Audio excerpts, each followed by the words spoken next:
Κάλεσμα σε όσους μπορούν να προσφέρουν τρόφιμα, έστειλε η οργάνωση Παιδί και Οικογένεια, που καθημερινά διανέμει φαγητό σε περισσότερες από 4.500 οικογένειες. Σήμερα, στείνοντας 2 περίπτερα στην πλατεία Κοραή και στο Φίξ, συγκέντρωσαν τρόφιμα για να συνεχίσει να παρέχει βοήθεια σε όσους έχουν ανάγκη. Η Σόνια Φίλη θα μας πει περισσότερα. Σόνια, σ' ακούμε. Είναι σημαντικό, Σόνια, σε αυτό το ζωφερό κλίμα που ζούμε να υπάρχουν ακτίδες ανθρωπιάς. Ευχαριστούμε και πάμε να δούμε δηλώσεις εθελοντών.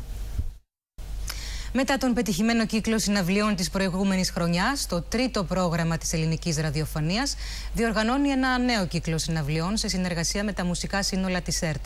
Οι συναυλίες πραγματοποιούνται στο στούντιο ΣΕ της ΕΡΑ και μεταδίδονται ζωντανά από το τρίτο πρόγραμμα. Μία ώρα περισσότερο θα κοιμηθούμε απόψε, καθώς από αύριο τίθεται σε εφαρμογή η χειμερινή ώρα. Έτσι, στις 4 τα ξημερώματα της Κυριακής, οι δείχτες των ρολογιών θα πρέπει να μετακινηθούν 1 ώρα πίσω και να δείχνουν 3. Στο σημείο αυτό, κυρίες και κύριοι, ολοκληρώθηκε η μεσημεριανή σας ενημέρωση από την ΕΤ. Ακολουθεί εκπομπή «Συναντήσεις με αξιοσημείωτους ανθρώπους». Όλα τα νεότερα στο δελτίο μας στις 6. Καλό σας μεσημέρι.